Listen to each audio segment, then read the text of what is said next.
Let's talk about the mechanisms and regulation of breathing. Oxygen moves from the atmosphere to alveoli, then blood and body tissues. How does it do this? On erythrocytes.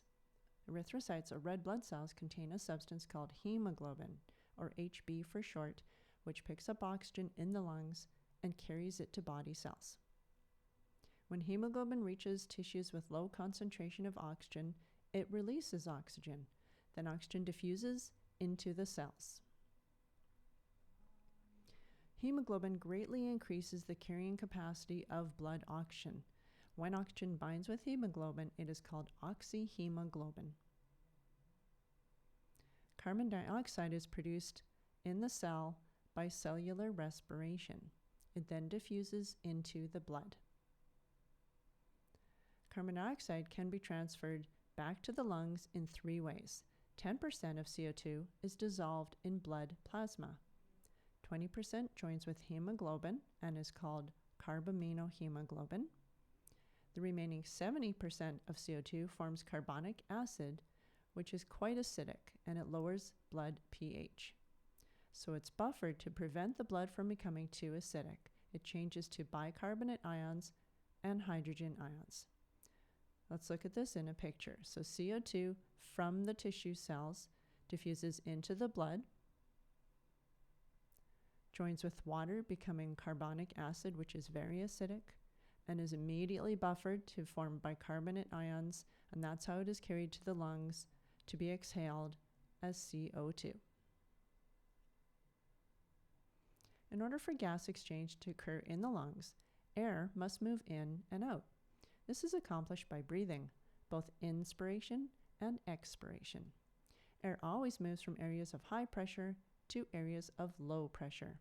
This is similar to diffusion. If both these containers have the same number of air molecules, which one has the higher air pressure? It is the one with the smaller volume, higher air pressure.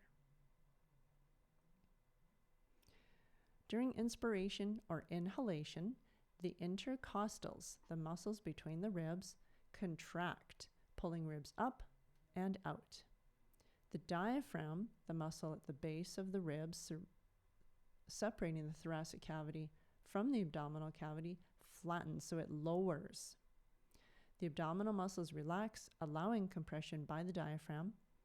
So the volume in the lungs increases and air pressure in the lungs decreases. Therefore, air rushes in. During expiration or exhalation, the intercostal muscles relax and the ribs spring back, so down and in. The diaphragm relaxes, rising to its original position. The abdominal muscles contract, pushing abdominal organs up against the diaphragm, so the volume in the lungs decreases. Therefore, air pressure in the lungs increase and air rushes out. Let's label this diagram. So we can see here's A, that's front and side view of A, and there's B. For A, we can see the lungs are wider and the position of the diaphragm is down. That means it's inspiration.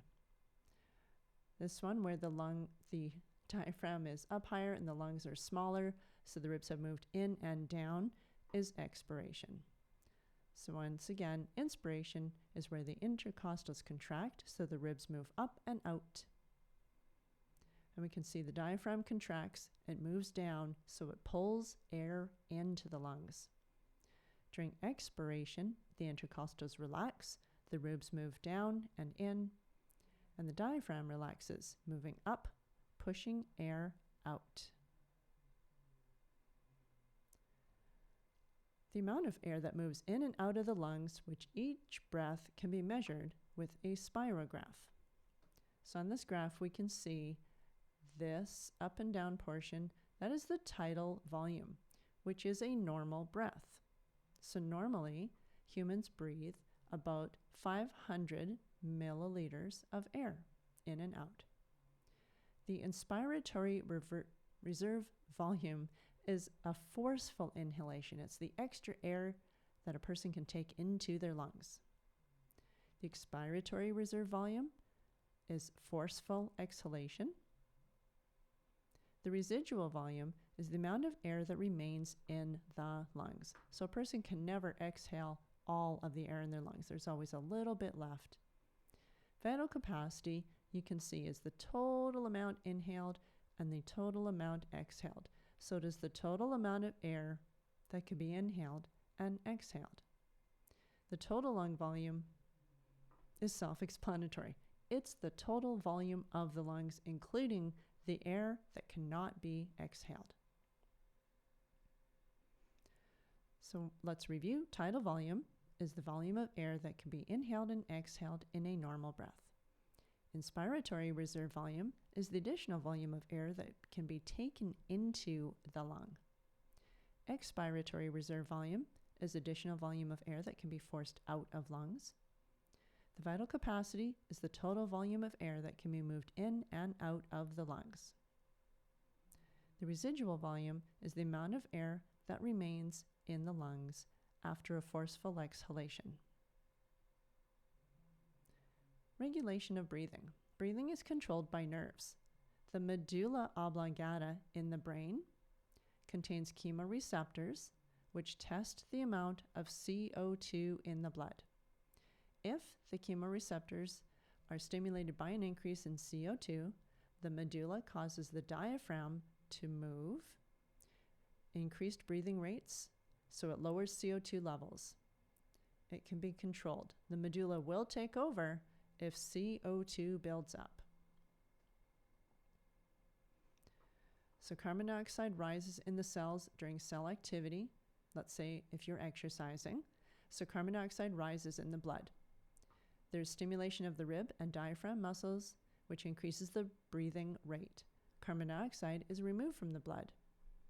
Increased carbon dioxide stimulates chemoreceptors in the medulla.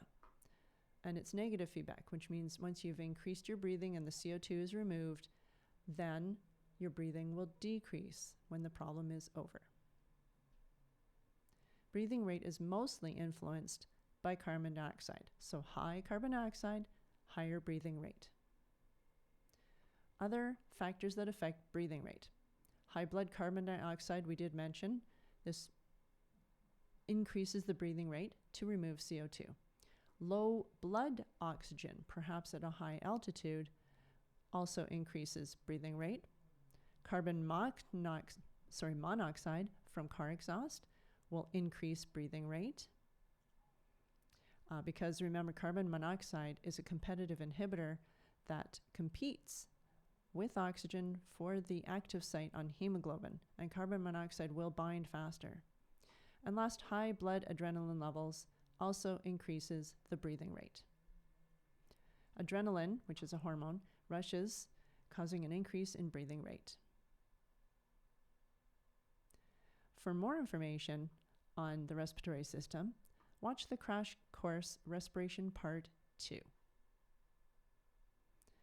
talk about a few disorders in the respiratory system. Bronchitis is inflammation of the bronchioles. Those are the smaller air passages in the lungs.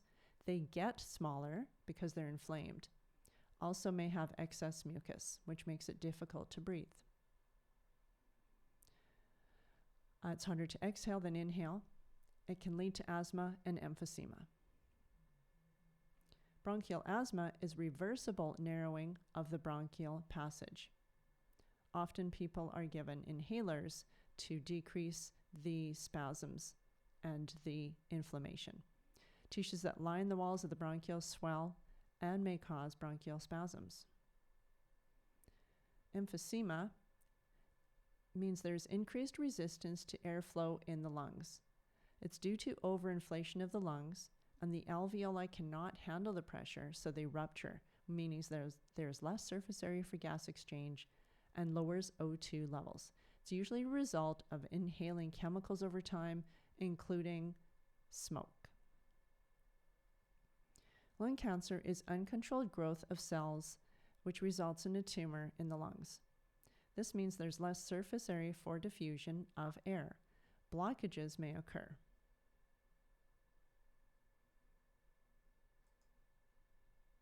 And that's it.